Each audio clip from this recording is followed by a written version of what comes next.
अस्सलाम वालेकुम दोस्तों, मैं हूं मोहम्मद इशफाक खुकर और आप देख रहे हैं मेरा यूट्यूब चैनल TLP इस्लामाबाद। दोस्तों, आज एक अहम खबर आपको बताने जा रहा हूं जो कि अल्लामा हाफ़िज़ साद हुसैन रिज़वी साहब की रहाई के मुतल्लिक़ है।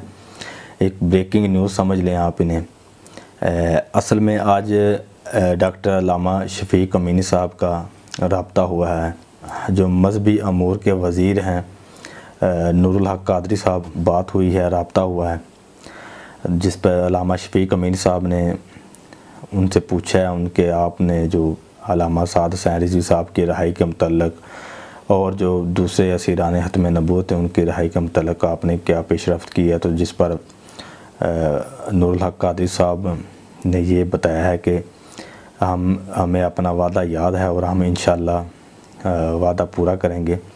उनके असीरान की रहाई जल्द होगी। उसके साथ साथ अल्लामा साद हुसैन रिज़वी साहब की जो नज़रबंदी है, जो उनका जेल में बंद है, उनकी रहाई भी जल्द होगी।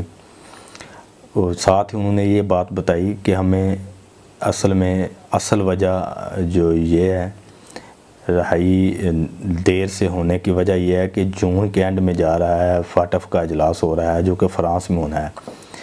तो उस अजलास के मुतल्लिक़ हुकूमत पर बहुत ज़्यादा प्रेशर है, जिसकी वजह से वो ये चाहती है कि अभी तक तहरीक लब्बैक के जो कारकुन ख़ास तौर पर अल्लामा साद हुसैन रिज़वी को रहा ना किया जाए जब तक फाटफ का अजलास हो नहीं जाता। फाटफ के अजलास के बाद उनकी रहाई में पेशरफ्त होगी और उम्मीद की जाती है कि हो सकता है कि अल्लामा साद हुसैन रिज़वी साहब को अजलास के फ़ौरन बाद रिहा कर दिया जाए।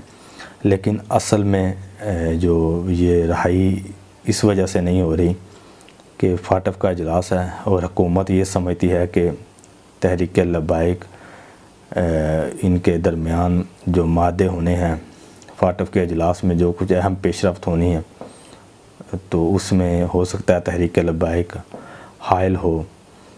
तो इस वजह से ये असल वजह ये है जो फाटफ का अजलास हुकूमत का बाहर से बहुत ज़्यादा प्रेशर है, दूसरे मुल्कों का बहुत ज़्यादा प्रेशर है हुकूमत पर, जिसकी वजह से ये हुकूमत ये चाह रही है कि अभी तक हाफ़िज़ साद हुसैन रिज़वी को रिहा ना किया जाए।